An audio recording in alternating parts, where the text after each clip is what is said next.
하나님 말씀은 예레미야 33장 구약 성경 1105면 구약 성경 1105면 예레미야 33장 예레미야 33장 구약 성경 1105면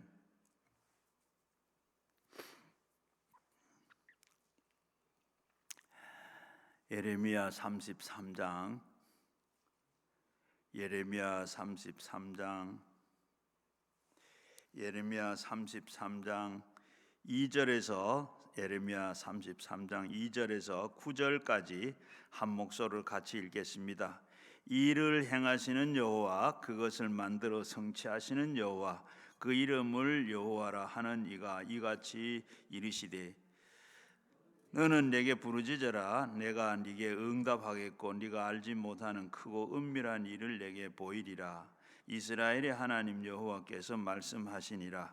무리가 이 성읍에서 가옥과 유다와 왕국을 헐어서 갈대아인이 참호로 칼로 대항하여 싸우려고 하였으나 내가 그것의 노여움과 분함으로 그에게 죽이고 또 그들에게 시체로 그의 성읍에 채우게 하였나니, 이는 그들이 모든 악행으로 말미암아 나의 얼굴을 가리어 이 성읍을 돌아보지 아니하였음이라.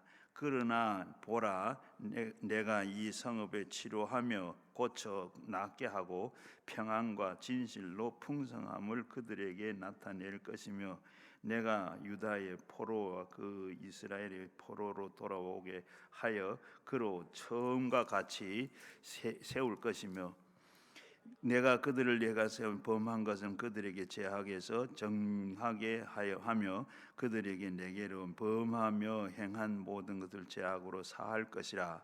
이 성읍의 세계 열방이 앞에 나의 기쁨 이름을 될 것이며 찬송과 영광이 될 것이며, 그들이 내가 그 이 백성에게 베푼 모든 복음들을 들을 것이요 그 또 그들의 성읍에서 베푼 모든 복과 모든 평안으로 말미암아 두려워하며 떨리라. 아멘. 오늘 이 말씀 나누길 때에 우리 주님 다 만나시고 성령 받으시고 오늘도 가져 나온 기도 제목 다 응답받고 해결받고 가도록 같이 우리 주여 세 번 부르시고 함께 기도하겠습니다.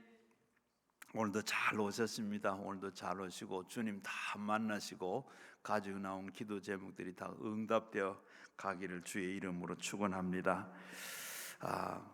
오늘은 모든 일에 하나님의 때가 있다, 이런 제목으로 말씀을 생각해 보겠습니다. 바로 우리 전도서에도 보게 되면 모든 범사의 기한이 때가 있고 이룰 때가 있고 해칠 때가 있고 날 때가 있고 죽일 때가 있고 이렇게 때가 다 있다고 그랬는데, 이 때도 하나님께서 다 하신 것을 우리가 알아야 됩니다. 일하는 사람들을 이렇게 보게 되면 일하는 사람들은 자기가 이렇게 늘 명함을 가지고 다니다가 어떤 때 자기를 소개해야 될 때는 명함을 내놓고 자기를 이렇게 이런 사람이고 이런 일을 하는 사람이다 고 이렇게 자기를 소개해요. 오늘 읽은 말씀도 보면 여기 보면 하나님의 명함, 하나님도 명함을 가지시고 오늘도 하나님이 어떤 하나님인가 이렇게 하나님이 자신을 소개하는 걸 보게 됩니다.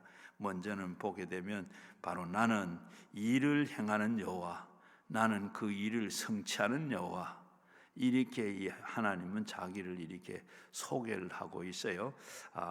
오늘 우리가 보는 이 세상 모든 우주가 하나님께서 다 지으시고, 그리고 지으신 그것을 하나님께서 다 일일이 하나님께서는 그걸 가지고 통제하시고 또 그것을 다 섭리하시고 그렇게 지금까지 해오셨고 지금도 그렇게 하시고 앞으로도 그렇게 할 수 있는, 심지어는 우리 사람들 하나까지도 사소한 일까지도 다 생각하고 간여하십니다. 요나가 물고기 뱃속에 들어가서 3일 동안 있다가 나왔는 것도, 그리고 하나님은 직접 모든 것을 보시고 행하세요.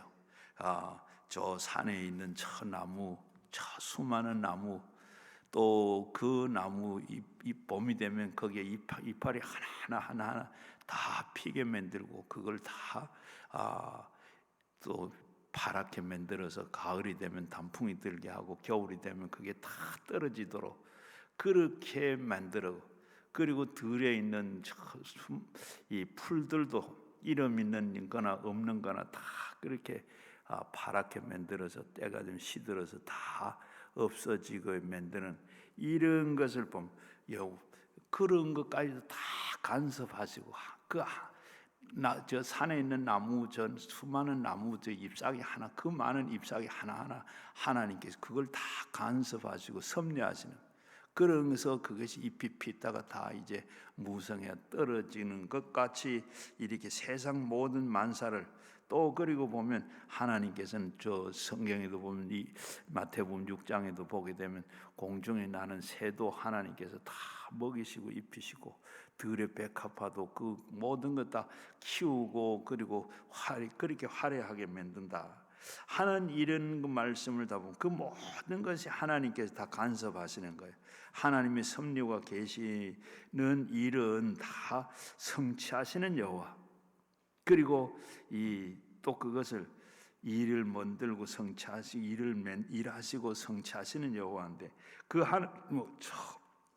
알파와 오메가 시작과 끝이라고 이렇게 다 보여주고 있습니다. 그러므로 우리 인간이 할 일은 그저 하나님의 뜻을 따르는 것밖에 없어요. 모든 만물이 다 그러하듯이 앞에서 이 말씀드린 대로 나무잎 한 장도 그 전부 하나님이 하신 대로 따라야 돼. 피라 그러니까 봄에는 피고 여름이 되면 무성했다가 가을이 되면 단풍 들어 떨어지고 다 그렇게 만물이 다 그렇게 따르고 하는데 인간과 마귀만 하나님 뜻을 자꾸 안 따르려고 그래요. 다 모르는 건 다 따라. 그러고 보면 여기 보면 우리가 사람이 해야 할 일도 뭐예요? 우리가 할 일은 뭐예요? 여기에 하나님의 뜻을 따른다. 모든 일을 하나님께 맡기고 하나님의 다스림심을 따르는 것. 우리가 할 일은 그거 하나님께 하시는 대로 그 뜻을 따라서 사는 것, 따라가는 것. 잠언 19장 21절에도 보게 되면 사람의 마음으로 많은 계획이 있어도 오직 여호와의 뜻만 완전히 서리라. 잠언 16장 1절에도 보면 마음의 경영은 사람에게 있어도 말의 응답은 여호와께 나더라. 바로 16장 3절에도 너희 행사를 여호와께 맡기라. 그리하면 너희 경영하는 것이 이루리라. 사람이 마음으로 그 자기 길을 계획할지라도 그 걸음을 인도하시는 이는 여호와 하나님이시다. 이렇게 성경이 말씀되는 그 말씀 따라가면 이렇게 다는. 그리고 이 히브리서 9장 27절에는 사람이 반드시 죽는 것은 정해져 있다. 우리 사람이 나서 살다가 죽는 것이 정해져 있다. 그런데 여기 안 따라할 수가 없죠. 모든 사람들은 다 죽습니다.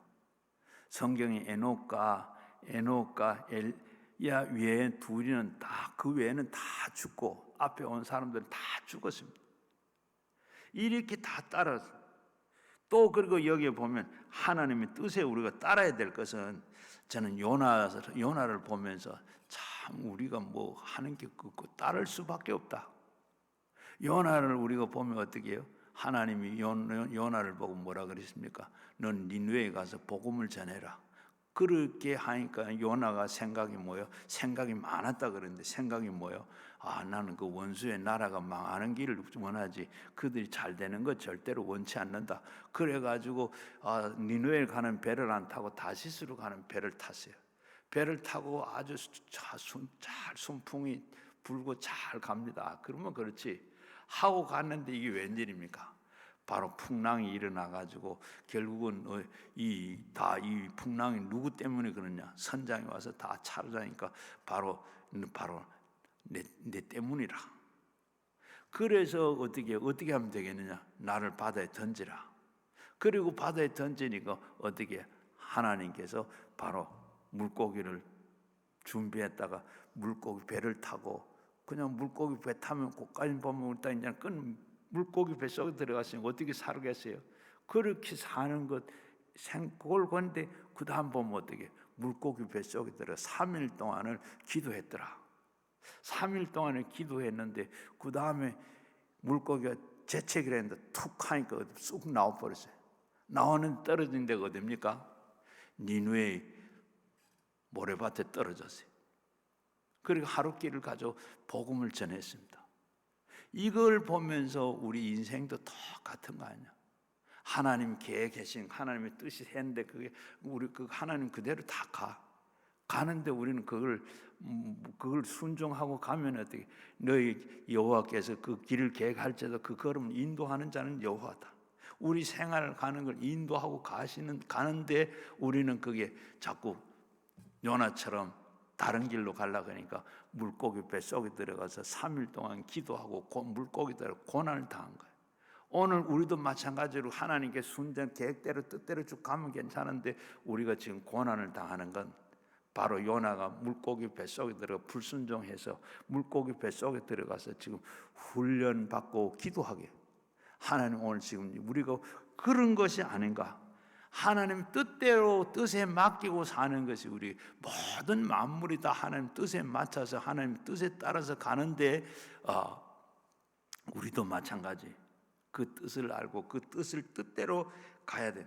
하나님께서 우리가 이 세상에 태어날 때 벌써 태어나기도 전에 우리의 형질이 생기기 전에 하나님께서는 우리에게 다 프로그램을 만들어 너 이렇게 가도록 이렇게 다 세상 사람들은 세상 사람들은 팔자라 그러는데 하나님께서 이렇게 우리 다 운명을 다 이렇게 만드는 계획해 놓은 거예요.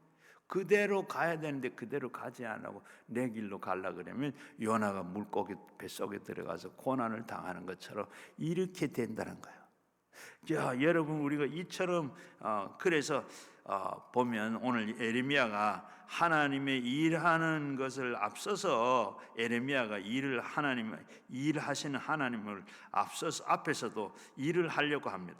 하나님의 말씀하기 전에 하나님의 말을 먼저 일을 해버리고 말하기도 전에 먼저 하고 하나님께서 하시는 일을 자기가 먼저 이렇게 앞서서 하고 그러기 때문에 하나님께서는 어떻게 예레미야에게 바로 이렇게 감옥에 가두었습니다. 감옥에 가두니까 어떻게 돼? 마음속에 그냥 마음대로 하지를 못하죠. 바로 요나가 물고기 뱃속에 들어가는 것처럼 아무것도 할 수 없죠. 할 수 없고 숨쉬고 기도하는 것밖에 없어요. 바로 이렇게 아무것도 할 수 없도록 이렇게 돼. 자, 그럼 우리가 어떻게 해야 되겠느냐?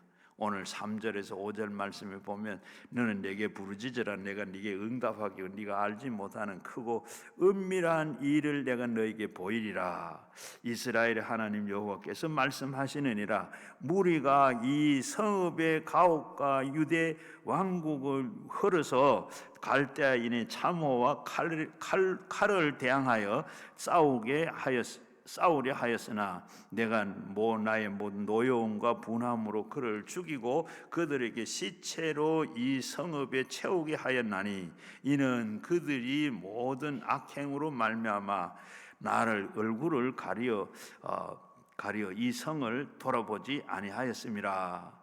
이스라엘 백성들은 하나님을 반역하고 하나님을 미워하는 일을 잔뜩 행하면서 갈대아인의 침략이 들어오니까 어떻게 자기 성에 있는 모든 왕궁까지 헐어가지고 그리고 돌멩이와 그리고 진흙으로 이 쇳덩어리 같은 이 모든 것을 가지고 갈대아인을 물리치려고 했으나 어림도 없이 죽임을 당하게 돼. 시체가 바로 어떻게 성에 채워지게 됐고 이것조차도 하나님이 그들을 악행 때문에 보응을 받도록 했다 이렇게 하고 있습니다.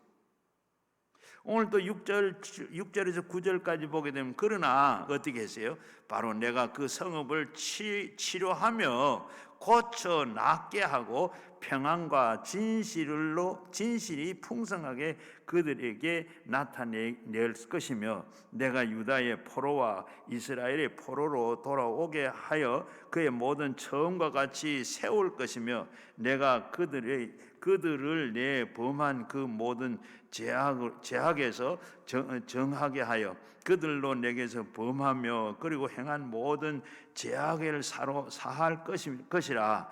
이 성읍에서는 세계 열방 앞에서 나의 기쁜 이름이 될 것이며 찬송과 영광이 될 것이요 그들은 바로 내가 이 백성에게 베푼 모든 복을 들을 것이며 그리고 내가 성읍에 베푼 모든 복과 모든 평안으로 말미암아 두려워 떨리라 하겠습니다.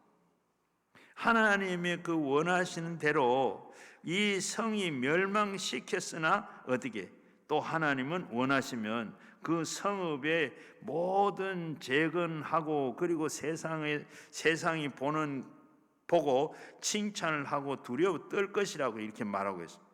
우리가 한 평생을 주님께 맡기고 그리고 우리가 하나님을 반역하면 그리고 하나님이 원치 않는 일을 해서 하나님께 매를 맞고 망할 때가 있는가 하면 우리가 회개하고 돌아와서 오면 바로 하나님은 우리를 어떻게 다시 성하게 만들어 주시고 그를 주실 때가 있다고 하는 겁니다. 그래서 우리가 흥하고 망하는 것이 다 어디 있어요? 하나님 손에 달려 있다.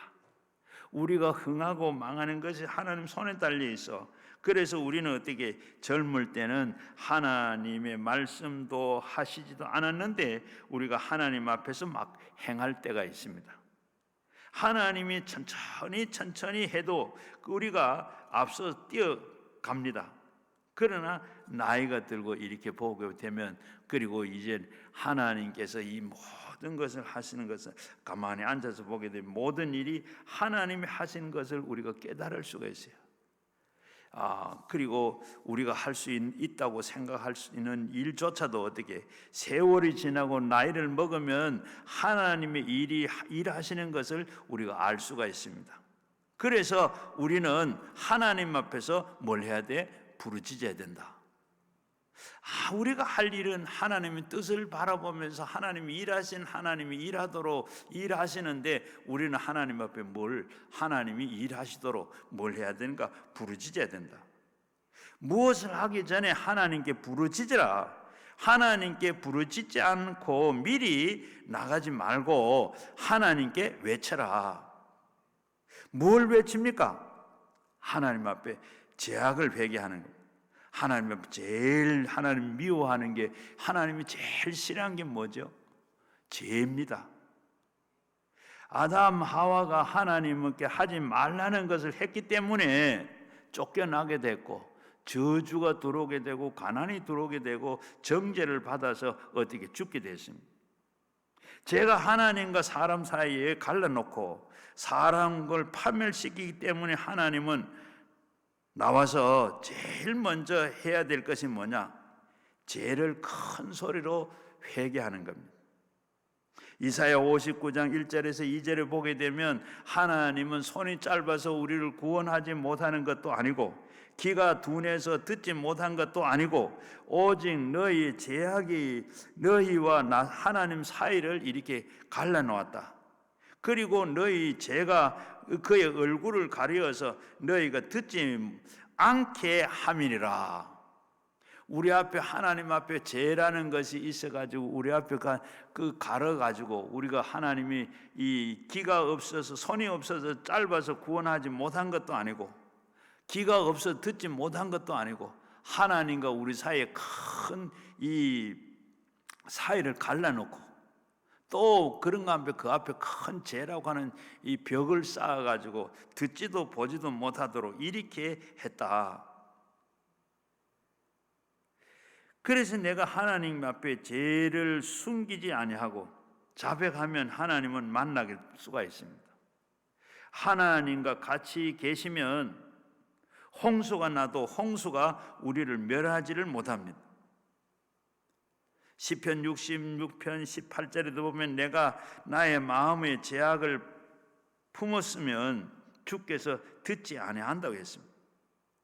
예수님께서 누가복음 18장에도 보면 과부와 그리고 가부의 불의한 재판관인 비유를 하고 난 다음에 또 다른 비유를 말씀하고 있습니다.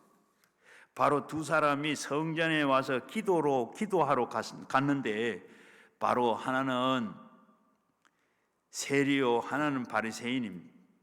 바리새인은 이렇게 기도합니다.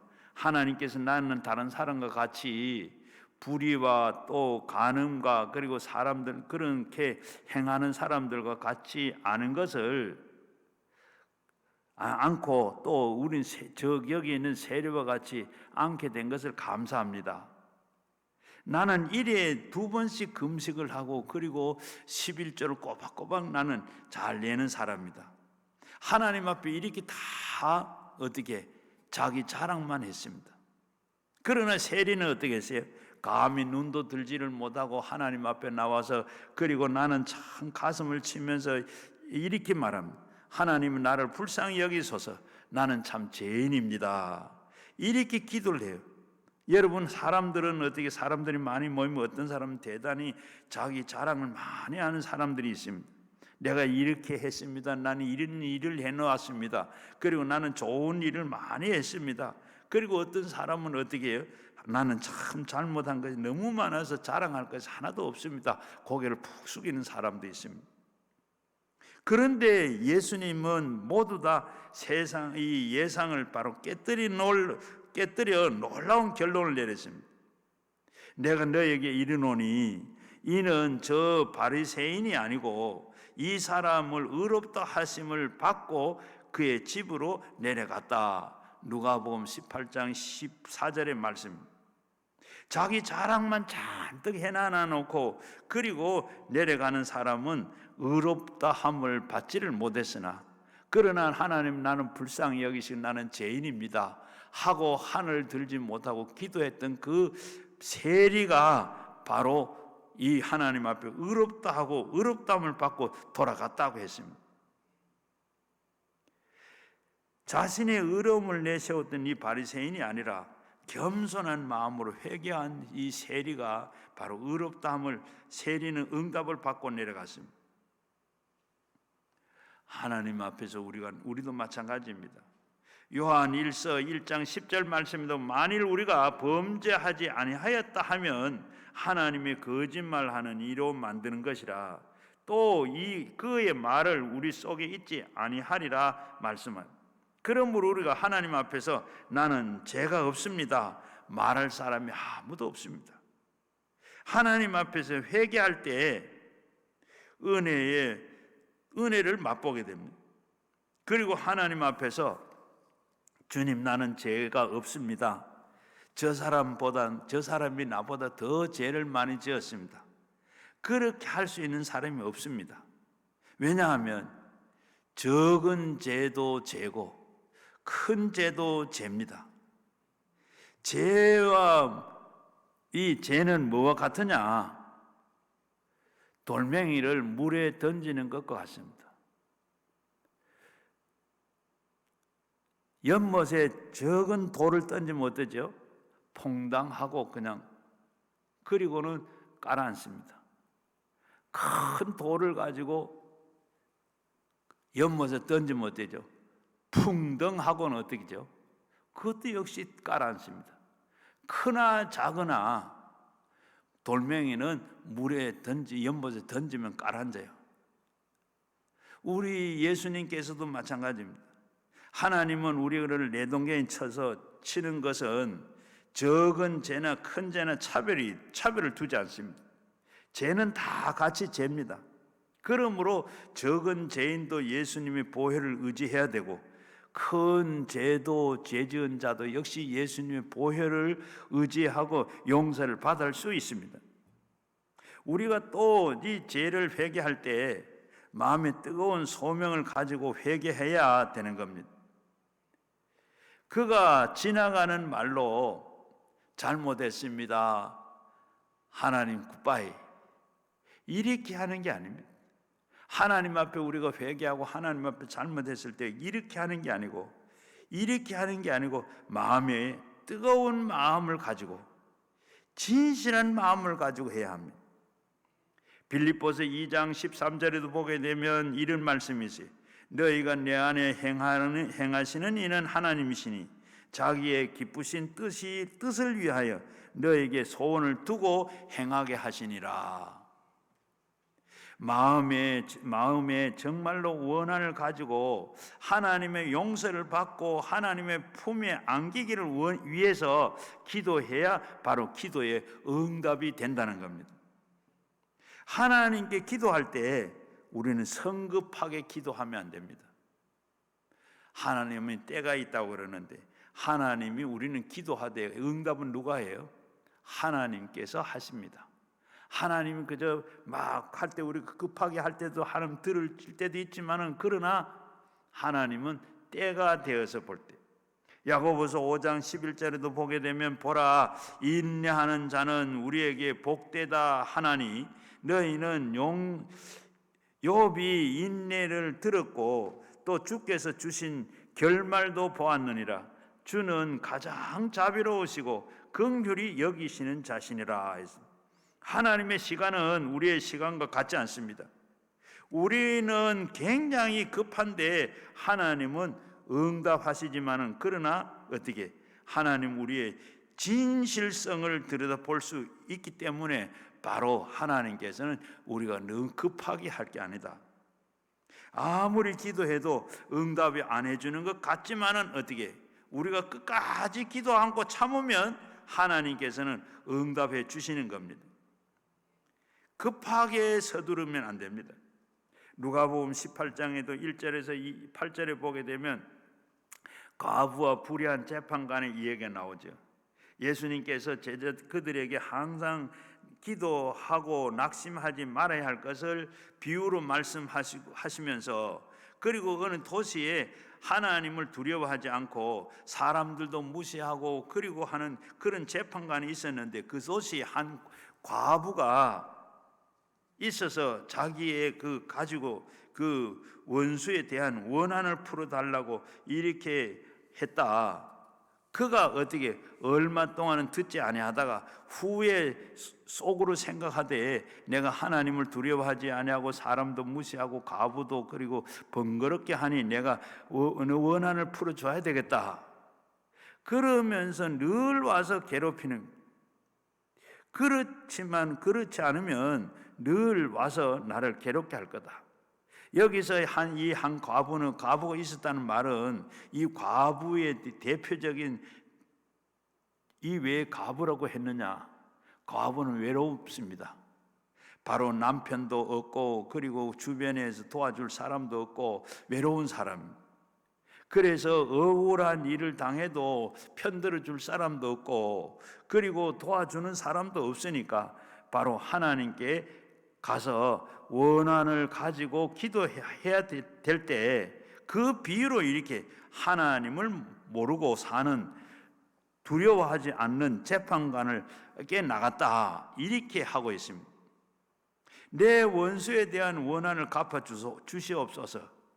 못 들은 채 했다고 그랬습니다. 내가 원수에 대한 원한을 갚아 주소서. 뭘 이렇게 저런 게 내게 와서 하느냐. 이렇게 하면 도와주지를 않았다 그랬습니다. 그렇게 또 도와줘도 백도 없고 그냥 아무 내게 도움도 안 될 거다. 이 부인은 측은하다 싶어서 재판관은 들어갈 때 어떻게 바로 재판관이 재판소에 입구에서 앉아 있다가 늘 재판관을 보면서 벌떡 일어나 가지고 뭐라 그럽니까? 내 원수에 대한 내 원수를 갚아 주소서. 이렇게 자꾸 하니까 어떻게 그 인내 끊임없이 계속해서 간청을 하면 재판관도 어떻게 시끄러워서 아니면 귀찮아서 이렇게 갚아주겠다 이렇게 하고 있습니다. 누가복음 18장 6절에서 8절에 보게 되면 주님께서 이르시되 불의한 재판관의 말을 들으라. 하물며 하나님께서 그의 밤낮 부르짖고 택하신 자들에게 원한을 풀어주지 않겠느냐. 그에게 오래 참으시겠느냐? 내가 너에게 이르노니 속히 그 원한을 풀어주리라. 그러나 인자가 올 때는 세상에서 믿음 있는 자를 보겠느냐? 인내를 가지고 기도하는 고 섬기기가 쉽지 않습니다. 인내를 가지고 기도한다는 게 그렇게 쉽지를 않아요. 또 이렇게 끝까지 믿음 가지고 있는 게 쉽지 않아요. 어느 정도 기도하다가 보면 낙심하는 경우가 많이 있습니다. 그러나 인내를 가지고 기도하고 낙심하지 않고 계속 와서 부르짖고 간절히 하게 되면 하라는 그런 말입니다.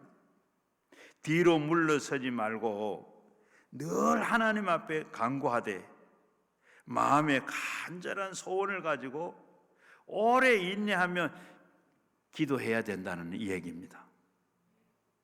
야고보서 5장 17절에 18절에 보면 엘리야는 우리의 성정이 같은 사람이라 그가 비가 오지 않아서 3년 6개월 동안 비가 오지 않을 때 기도했더니 3년 6개월 동안 비가 오지 않아. 다시 기도를 했더니 비가 왔더라. 간절히 기도했더니 비가 왔더라 그랬습니다. 그래서 비가 오고 하늘에서는 비를 주고 또 땅에는 열매를 맺게 했더라. 여러분 구약에서 이렇게 놀라운 기적을 이 기적을 말할 수 없이 행했던 이 엘리야조차도 어떻게 기도할 때는 바로 간절히 해야 된다. 윌리엄 부스가 이 응답받는 기도의 비결이 바로 거기에는 바로 생사가 달린 것처럼 기도하라고 했습니다. 간절히 기도하되 생사가 달린 사건처럼 이렇게 하라는 겁니다. 그러면 간절히 기도하고 기도하면 응답을 가져옵니다. 간절히 기도할 때 가뭄이 메마른 우리의 삶에 하나님의 단비를 쏟아내려 주는 줄로 믿습니다. 그리고 기도할 때 우리는 어떤 태도를 기도해야 되느냐? 우리가 기도하는 걸 보면 백두산에서 한라산까지 그리고 창세기에서 요한계시록까지 이렇게 다 연결해서 기도가 하는 기도가 많습니다. 그것은 하나님이 그저 노래소리로 주시고 마는 겁니다. 온갖 기도는 다 엮어서 하니까 어떻게 나중에 나도 기도하면 무슨 기도를 했는지를 모릅니다. 사람들은 기도의 말을 많이 하면 응답하는 줄로 그렇게 압니다. 그래서 우리는 중언 부언을 많이 합니다. 저도 처음에는 이 기도할 때 목회하면서도 그래요. 교인들을 모아놓고 철야한다, 새벽 기도한다, 뭐 이렇게 다 하면서 기도하다가 보면 새벽에도 이렇게 기도하다 보면 기도하는가 안 하는가 사람들이 또 보기도 하고 또 보고는 어떻게 또 기도하고 그렇게 하는 사람이 있어요. 그런데 저도 역시 마찬가지 기도를 그렇게 많이 해야 되는데 기도하다가 보면 기도할 게 없어. 그래서 한 번은 어떻게 했어요? 새벽 기도인데 다 하고 가는데 이 남대문에서 시장에서 장사하는 다른 교회 장로님이 새벽에 나와서 이분이 제일 늦게까지 기도를 해요. 저분이 어떻게 기도하는가 하고 설설 기서 뒤에서 설설 가 들으니까 이 장로님 기도하는 걸 들었어요. 들었는데 깜짝 놀랐어요. 어떤 기도를 하는가 하면 그저 감사합니다. 그저 감사합니다. 그저 감사합니다. 그저 감사합니다. 그렇게 그저 감사합니다. 그 소리만 계속해요. 그래서 깜짝 놀라서 몰라면서 그리고 장로님 그런 기도가 어디 있습니까? 그러니까 이 장로님 그런 얘기를 해요. 제가 저 북한에서 1차 후퇴 때 내 자식을 데리고 내려왔는데 그리고 죽을 고비를 다 겪고 이남에 내려와가지고 지금 남대문 시장에서 장사를 하는데 내가 겪은 모든 말을 하면 하나님께서 귀찮게 여기실 거다. 그래서 하나님 앞에 내가 걸어온 모든 그 길을 다 알고 계시기 때문에 그저 감사합니다. 그저 감사합니다. 모든 것조차 좋은 것은 좋아서 좋고 나쁜 것은 좋아질 것이는 것 좋고, 그래서 하나님 앞에 그저 감사할 것뿐이라. 그래서 그저 감사합니다. 그리고 그러더니 장로님이 또 무릎을 꿇고 또 기도를 합니다. 그저 감사합니다. 그저 감사합니다. 장로님의 간증을 듣고 저도 상당히 도움을 받았어요. 그 다음부터 저도 기도하면서 그저 감사합니다. 그저 감사합니다. 이렇게 기도를 하니까 전도사님 기도 많이 하네. 그래요. 그저 저렇게 하니까 그저 감사합니다. 그렇게 하다가 그저 감사하다. 그러나 실상은 뭐입니까? 여러분, 뚜렷한 목적을 향해서 도전을 가지고 기도해야 됩니다. 기도할 때 어때요? 목적이 있지 않습니까? 목적을 바라고 그것을 가지고 계속 기도하는 거예요. 다리 무릎의 관절염 때문에 하나님의 다리 관절염 낫게 해주세요. 그 다음에 어떻게 우리 아버지 축복해 주세요. 우리 어머니 축복해 주세요. 우리 아들 축복해 주세요. 또 무릎 관절 낫게 해 주옵소서. 그리고 나가요. 또 우리 교회 또 교인들 축복해 주세요. 목사님 축복해 주세요. 왜 이렇게 기도를 길게 해야 하느냐 하는 하나님이 들어주는 줄로 알기 때문에 이렇게 기도를 어떻게 소설처럼 이렇게 기도하는 꾸며내는 게 있습니다. 여러분 그러지 말고 하나님 앞에 무릎 관절을 고쳐달라고. 하나님 무릎 관절 고쳐주세요. 하나님 무릎 관절 고쳐주세요. 고쳐주옵소서. 내 나중에는 어떻게 하나님 귀찮아 견딜 수 없을 정도로 하나님 앞에 그 목적을 가지고 우리가 한 기도를 이렇게 늘 드려야 되는 거예요. 그러면 어떻게 하나님 알았다, 들었다, 내가 다 들었다, 해결해 줄게. 그렇게 하나님께서 할 때도 있고, 하나님께서 우리가 기도를 들어주시면 여러분의 마음속에 어떻게 확신이 옵니다.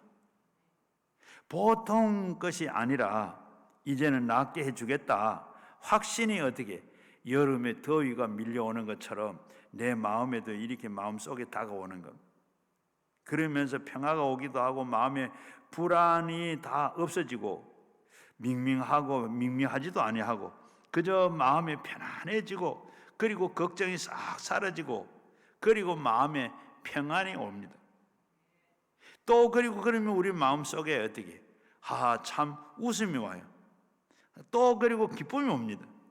여러분 이런 기도가 바로 이렇게 돼야 이게 기도를 잘하고 응답이 된 겁니다. 응답은 이미 온 것이죠. 그래서 우리는 마음에 확신이 있으면 평안이 오고 마음에 웃음이 오고 즐거움이 오고 이런 게 있으면 하나님 앞에 응답을 받습니다. 그것이 없을 때는 어떻게 해요? 마음이 불안하고 근심 걱정이 사라지지 않습니다. 확신이 오지 않습니다. 늘 두려운 마음이 그대로 있습니다. 슬픔이 있습니다. 답답함이 있어요. 이런 것은 아직까지도 싸움이 끝이 나지를 않은 것입니다. 계속해서 기도해야 되는 겁니다. 그리고 우리가 뚜렷한 목적을 가지고 꾸준히 기도를 계속하면 반드시 하나님께서는 응답하게 되어 있습니다. 누가복음 11장 5절에서 8절에 보게 되면 예수님께서 말씀하시되 어떻게 해요? 바로 밤중에 친구가 자기 집에 왔어요. 친구가 집에 왔는데 친구가 멀리서 오다가 보면 저녁을 식사를 못했습니다. 그런데 자기 집은 다 먹고 저녁이 남은 것이 없습니다. 그래서 어떻게 해요? 친구 집에 가서 떡 3덩어리를 빌려달라고 그래요. 그런데 빌려달라고 그러니까 안에서 하는 게 뭐야? 누구야? 바로 옆에는 친구야. 그런데 내 친구가 왔는데 저녁을 먹지 못하고 왔는데 저녁을 먹여야 되겠는데 떡 3덩이만 좀 빌려줘. 이 사람아 지금 시간이 몇 시인데 지금 우리는 지금 아이들과 벌써 잠이 들어서 다 깊이 들었고, 내가 일어나면 바로 아이들이 일어날 다 깨. 그러니까 없으니까 내일 아침에 와. 내일 아침에는 안 돼. 지금 내일 아침에는 바로 이 친구는 저녁을 못 먹어서 밤을 어떻게 지내? 그런데 어떻게? 계속해서 떡 좀 달라고. 안 된다, 안 된다, 지금 가라. 그리고 떡 3덩어리 달라고 그러는데 안 된다, 지금 떡 가져서 가야 된다 하고 이렇게 신강의를 하고 있습니다. 그런데 성경은 뭐라 그래요? 버수로서는 주지를 안 하고 강청함에 따라서 떡을 줬다, 이렇게 얘기를 하고 있습니다. 거기에 주님께서 중언부언했다는 말이 없어요. 떡을 구하면 떡을 계속해서 구하고 떡 하면서, 그리고 하나님은 여러분에게 근사하게 이렇게 웅변하는 걸 하는 기대를 하지 않아요. 웅변 하나님은 얼마나 잘하시겠습니까? 하나님은 여러분에게 진실성을 원하는 겁니다. 말을 잘 하더라도 말을 잘 하지 못하더라도 짤막한 기도를, 진실성을 가지고 집중적으로 기도할 때 주님께서는 그 기도를 들어주시는 줄로 믿습니다. 성경에 원한이라는 말을 하고 있는데, 마음에 불같은 소원을 가지고 기도하면 그것이 권능이 있습니다. 참 간절한 마음으로 구하면 마음을 동하여서 바로 기도 응답을 쉽게 해주는 겁니다. 여러분들은 친구가 와서 도움을 구할 때 어떻게 해? 마음의 원한을 가지고 간절한 마음으로 구하면 마음이 동하게 됩니다. 너는 내게 부르짖으라, 내가 응답하고 네가 알지 못하는 크고 은밀한 일을 내가 보이리라. 간절한 마음이 있으면 부르짖게 됩니다. 부르짖는 기도가 하나님의 마음에 감동을 시켜줍니다. 그리고 수없이 자주 인간에게 귀찮을 만큼 기도해야 됩니다. 히브리서 10장 38절에 보면 나의 의인의 믿음으로 말미암아 살리라. 또한 뒤에 물러가면 내 마음에 그를 기뻐하지 아니하신다. 믿고 응답할 것은 마음에 간직하고 응답이 올 때까지 기도하라는 겁니다. 조영긴 목사님의 간증인데, 이 조영긴 목사님이 그 어머니가 94세에 돌아가셨다 그래요. 94세에 돌아가면서 신의염이 병이 생겼다 그럽니다. 그리고 돌아가시기 전에 병원에 가니까 아이고 연세가 많아가지고 어떻게 치료를 할 수도 없고 수술도 할 수도 없고 그냥 참아라 하더랍니다. 그래서 돌아와서 이제 아픈 중에 그대로 이제 기다리고 있는데, 이 조 목사님이 교인들이 병이 나면 신방을 가는 것처럼 자기 어머니도 그렇게 아파서 힘들어 하니까 어떻게 그대로 어머니에게도 가서 신방을 하시는 거예요. 그렇게 신방을 해서 신방을 하고 그리고 가서 기도하고 안수해주고, 그런데 어떻게 하면 나은 것 같기도 하고 어떻게 하면 안 나은 것 같고, 그럼 엄마가 어때요? 아이고 걱정하지 마라, 그저 걱정하지 마라. 그렇게 한 달을 하고 2달을 하고 3달을 해도 낫질 않는 거예요. 그래서 조 목사님 마음에 내가 이게 목사 가짜 아닌가, 이런 마음까지 가졌다 그래요.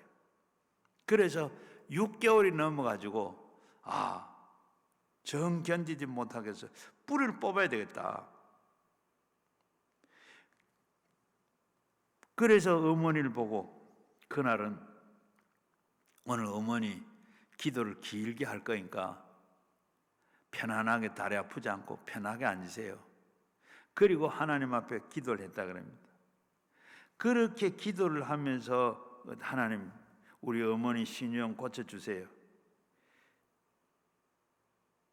너 이 신유염은 물러가라. 예수 이름 내가 명한다. 물러가라. 시녀 물러가라. 건강할지어다. 시녀 물러가라. 이렇게 막 기도를 하다가 조 목사님도 그러면 졸아붙대요. 어머니도 졸고 둘이 졸다가 그리고 조 목사님이 졸면서 시녀만 물러가라 소리를 그렇게 지르니까 어머니가 조 목사님 손을 탁 잡더래요. 그래가지고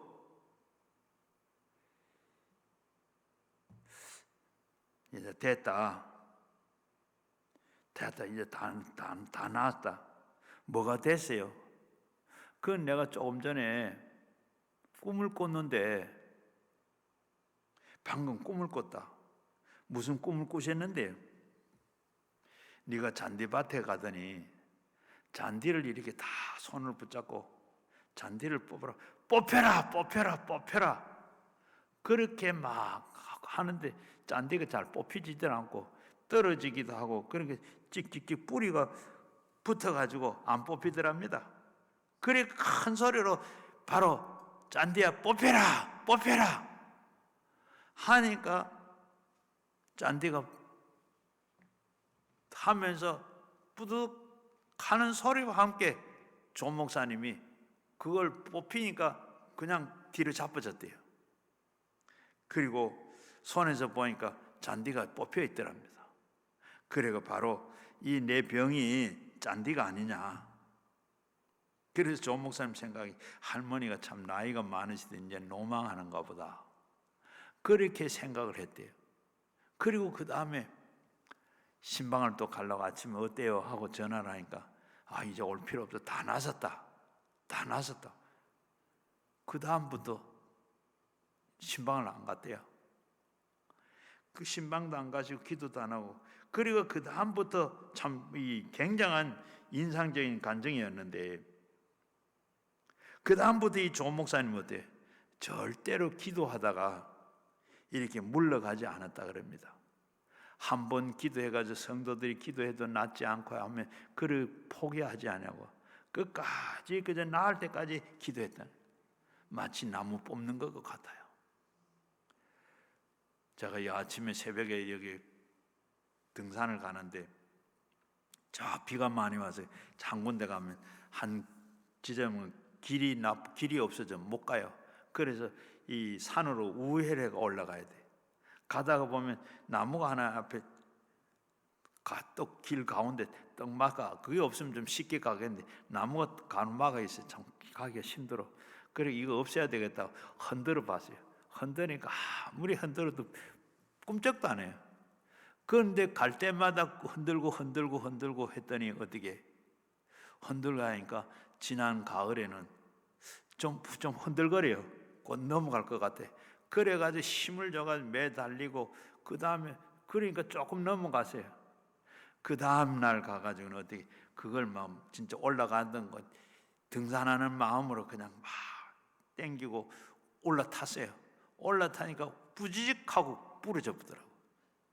여러분 우리가 기도도 어떻게 그러면서 조 목사님 생각도 나고 이렇게 해야 되는구나.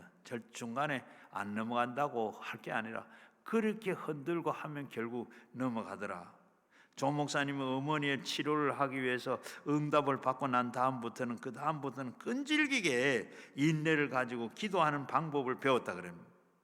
그렇게 하면 대다수의 병들은 다 쉽게 떠나가더라. 이게 바로 인내를 갖지 않고 않는 것이 문제입니다. 하나님께서 우리에게 기도하면 진실성을 가지고 시험해 보십니다. 하나님께서는 그걸 보고 응답을 하면 얼마나 진실하냐. 여러분 우리가 기도할 때 보면 그냥 해도 되고 안 해도 되고가 아니라 기도의 제목이 있으면 우리가 진실한 마음으로 기도를 할 필요가 있습니다.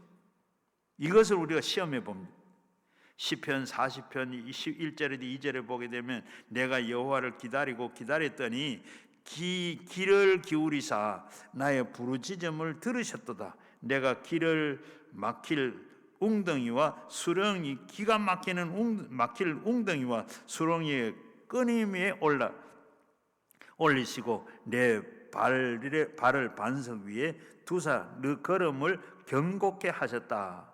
하나님은 우리를 기다리고 아브라함이 외아들 이삭을 모리아 산에 하나님께서는 번제물로 바치라 그랬습니다.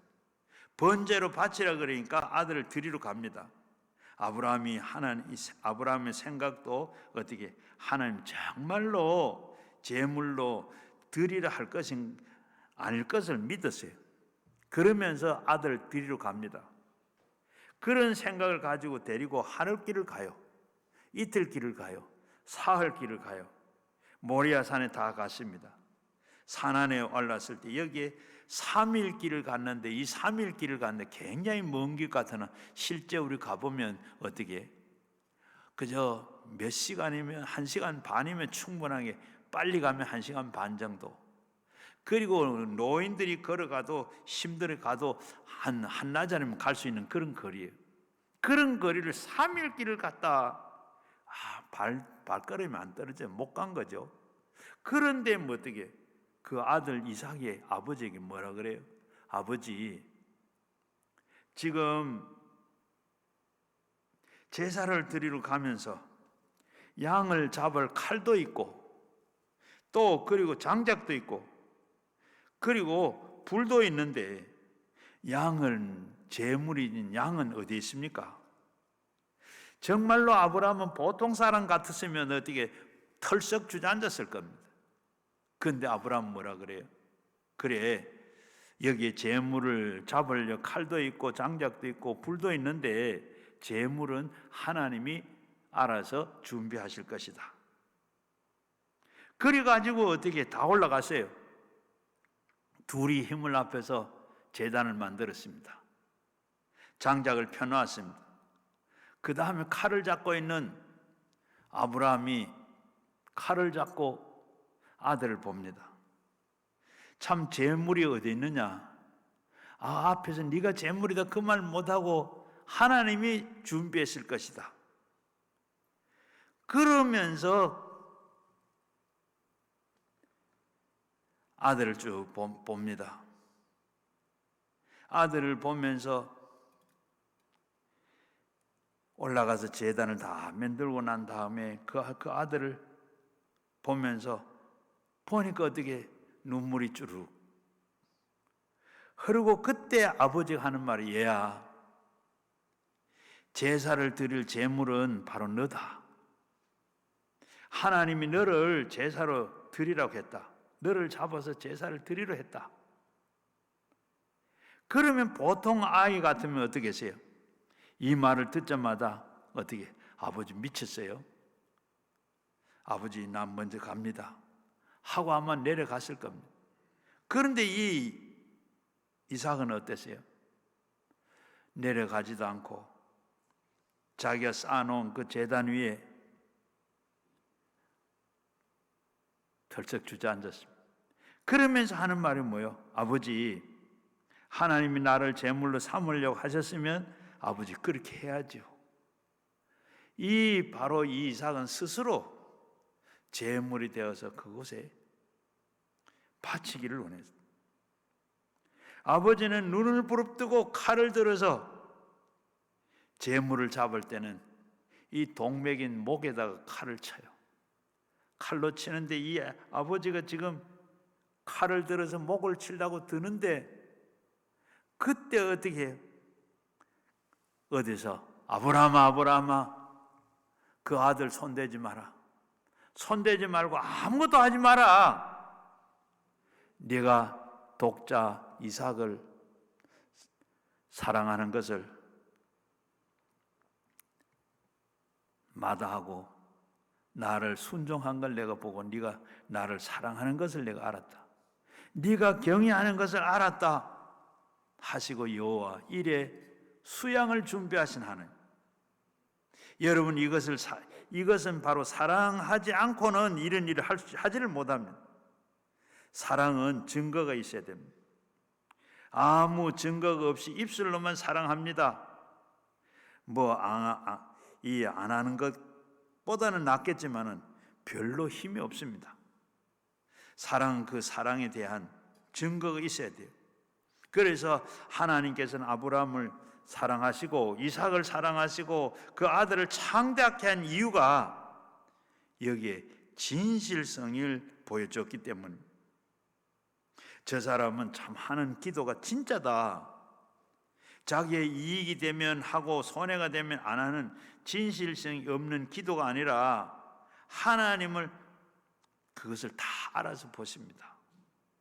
그런 하나님께서는 기도할 때 하나님께서는 귀찮을 정도로 원한을 가지고 기도해라. 그건 하나님께서 귀찮을 정도로 주야로 부르짖는 기도를 말합니다.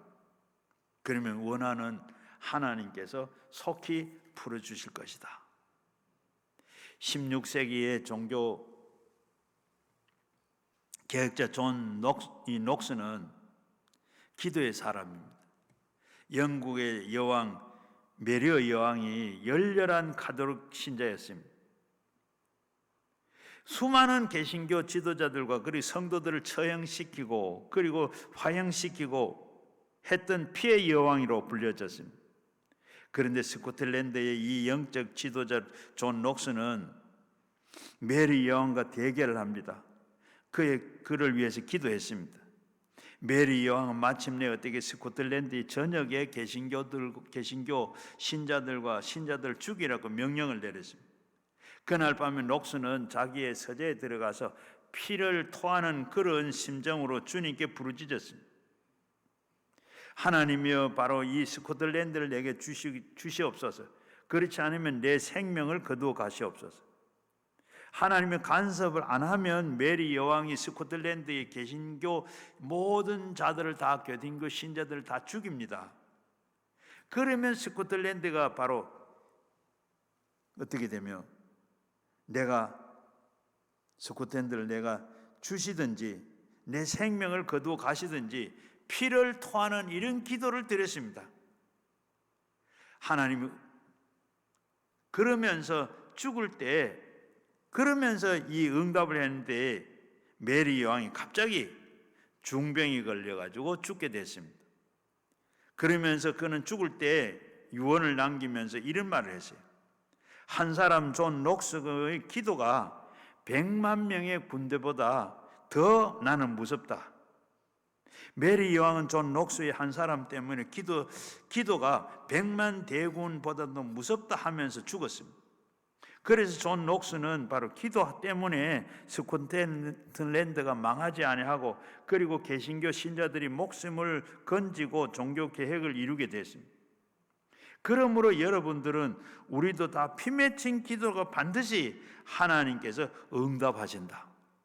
지금은 오늘 우리가 참 이렇게 우리도 역시 대한민국 그 기도가 대한민국을 살리게 됩니다. 기도원을 살리게 됩니다. 이제 오는 이 22일부터 한 달 동안 특별 우리 부흥회가 있습니다. 해가 바뀌고 해를 위해서 새해를 맞으면서 묵은 해를 우리 청산하고 새해를 맞을 때 이렇게 우리가 위해서 기도해야 되고 지금 이때는 그러한 이 중요한 이 시기에 우리도 이렇게 피 맺힌 기도가 있을 때 하나님은 그걸 원하시고 그래서 기도원에는 이렇게 한 달 동안 특별 성회를 하게 됩니다. 히브리서 9장 여러분 다음에 꼭 많이 전도도 하시고 나라를 위해서 민족을 위해서는 녹스와 같이 이렇게 기도해야 우리는 대한민국에 살게 됩니다. 그래서 열심히 기도하시고 많이 전도하셔서 많이 기도할 수 있기를 바랍니다. 그리고 히브리서 3장 18절에도 보게 되면 하나님의 누구에게 맹세하사 그 안식을 들어주지 못하느냐 그 순종하지 아니하던 자들에게 이로 보건대에 믿음으로 기도하라고 말씀했습니다. 그래서 우리는 요한복음 11장 40절에도 보면 예수님께서 내 말을 믿으면 네가 믿으면 하나님의 영광을 볼 거다. 바로 나사로가 죽었을 때 그 돌문을 물어내라 그러는데 그 마리아 마르다는 믿음이 없어서 그저 돌문을 못 물어내서 그때 예수님께서 하신 말씀이 네가 말씀에 순종하면 바로 하나님의 큰 영광을 볼 것이다. 하나님 앞에 이렇게 기도할 때 하나님께서 우리의 그런 역사를 나타내게 되는 줄로 믿습니다.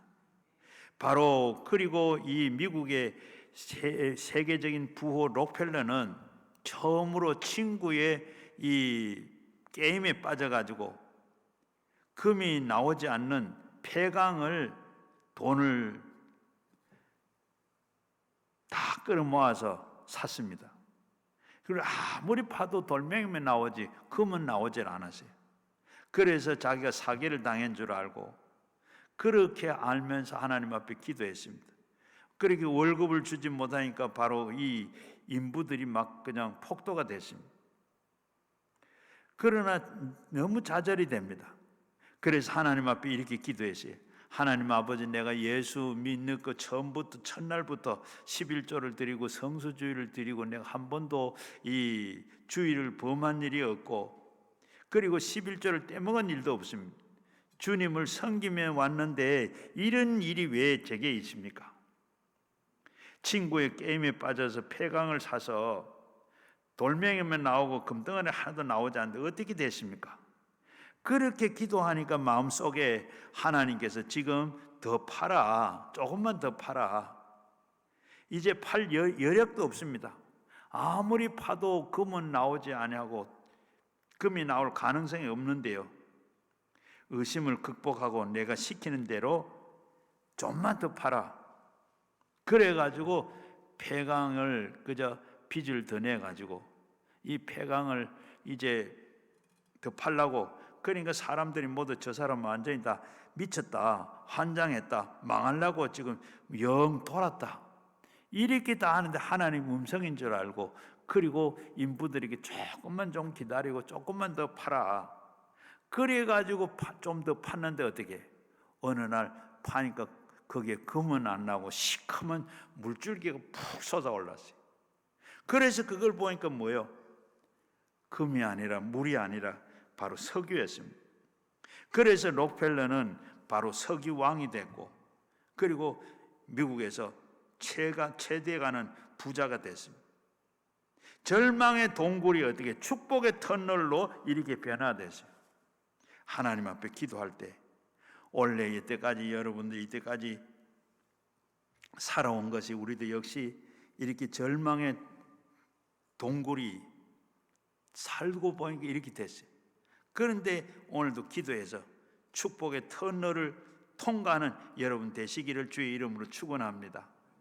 하나님이 하시는 일은 우리가 알지 못하고 크고 비밀한 일을 하시기 때문에 그래요. 사람이 감당하지 못할 시험은 너희가 당할 것이 없나니 오직 하나님께서는 미쁘사 그리고 너에게는 감당할 만한 시험을 당할 길을 허락하지 아니하시고 시험 당할 쯤에는 어떻게 또한 너에게 피할 길을 주시고 그리고 능히 감당할 수 있도록 하신다 그랬습니다. 여러분 어느 어려운 일이 있으면 하나님께서 지금까지 그 주는 거 시험을 하신 걸로 알고 하나님께서 넉넉히 이길 수 있는 힘을 주시고 하나님께서 피할 길이 있다는 것을 아시고 기도하시기를 바랍니다. 마태복음 19장 26절에 보면 예수님께서 그들에게 보이서 이르시되 사람에게 할 수는 없으되 사람은 할 수 없으되 하나님은 하실 수 있다 그랬습니다. 여러분 우리가 히스기야가 유다 히스기야 왕이 아수르 사내 들임에 의해서 바로 완전히 포위가 됐어요. 예루살렘이 함락되었습니다. 도저히 이겨낼 도리가 없습니다. 대군대를 당할 힘이 하나도 없어. 그럴 때 이사야를 통해서 하나님 앞에 기도하게 만들었습니다. 그리고 인간으로서는 할 수 없는 그런 아수르의 사내림을 이 거느리를 이길 수 있는 그런 군대가 못 됩니다. 그래서 하나님 앞에 나와서 어떻게 하나님 앞에 바로 기도를 하면서 하나님 우리가 아무것도 할 수가 없고 오직 하나님만 바라봅니다. 하나님 앞에 기도했더니 어떻게 그날 밤에 하나님께서 이 전염병이 돌아가지고 18만 5천 명이 바로 완전히 송장이 돼서 그 아침에 보니까 송장이 돼 있더랍니다. 그 다음에도 보면 어떻게 돼요? 히스기야가 죽을 병이 들었어요. 이사야 선지자가 와가지고 이제 너 이제 모든 거 정리하고 이제 유언을 남기고 이제 정리해라. 그 말을 들었던 이 히스기야는 벽을 향해서 하나님 앞에 통회 자복을 합니다. 하나님, 정말로 이 당신을 위해서 모든 것을 이제 살아는 했는데 하나님, 내가 이때까지 하나님 앞에 전심으로 충성하고 헌신하고 열심히 했던 거 그거 기억해 주세요. 내가 교만해서 하나님 앞에 잘못한 것도 있지만 그러나 하나님 앞에 전심으로 헌신하고 봉사하고 그리고 충성했던 거 그거 한번 봐주세요 하고 벽을 향해서 통해 자복하면서 기도했더니 어떻게 하나님이 이사야가 바로 그 말을 전하고 집으로 돌아가는데 아직 집에 돌아가기 전에 뭐래 불러서 이사야를 불러 바로 저 내 종 히스기야에게 바로 내가 기도한 걸 보았고 눈물을 내가 보았다. 가서 15년이나 생명을 연장해 준다고 그리고 성을 보호해 준다고 그리고 복을 주겠다고 해라. 그렇게 하나님 앞에 기도했더니 하나님께서 히스기야에게 생명을 15년 죽겠다는 사람 생명을 15년에 섬겨주고 하나님께서는 이렇게 인생으로 예레미야처럼 너무나도 답답한 마음으로 감옥에 갇혔을 때도 있습니다. 속수무책이라 아무것도 할 수 없을 때가 지금 여러분 어떠세요? 여러분 사방이 맞겠습니까?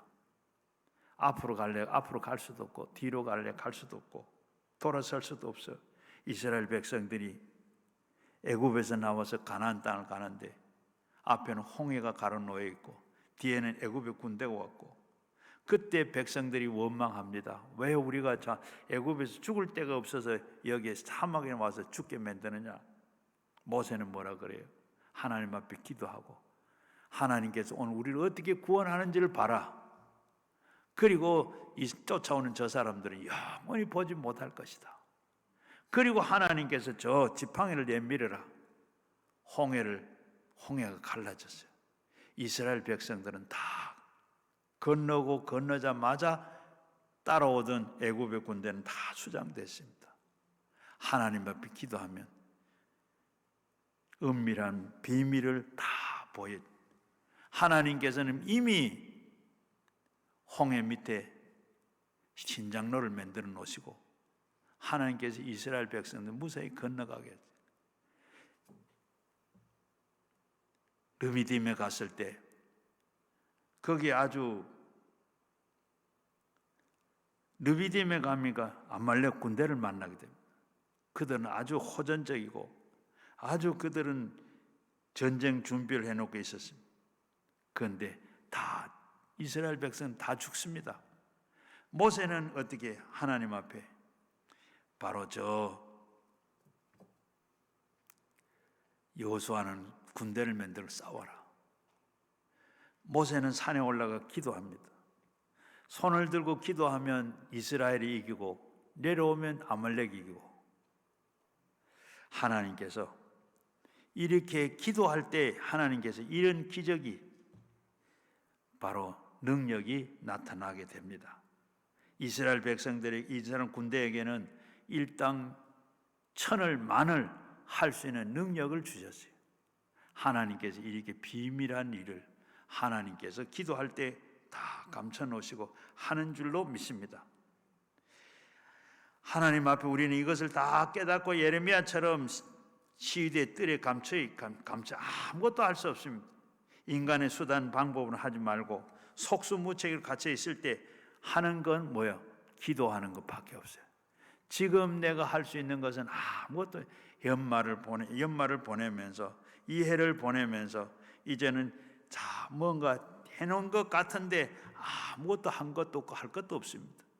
이제 오늘 기도하셔서 이 연말을 모든 것 다 메꾸시고 채워서 우리에게 할 수 있는 것은 최대의 길은 기도밖에 없다는 것을 오늘 아시고 첫째도 둘째도 셋째도 기도로 부르짖어 오른팔의 능력을 나타나기 위해서 일하시는 하나님을 깨달으시고 오늘도 기도해서 오늘도 승리하는 여러분 모두 이 해를 잘 넘기는 모두가 되시기를 주의 이름으로 축원합니다. 자, 우리 같이 말씀을 생각하면서 가지고 나온 기도 제목 함께 우리 주여 세 번 부르시고 함께 기도합니다. 주여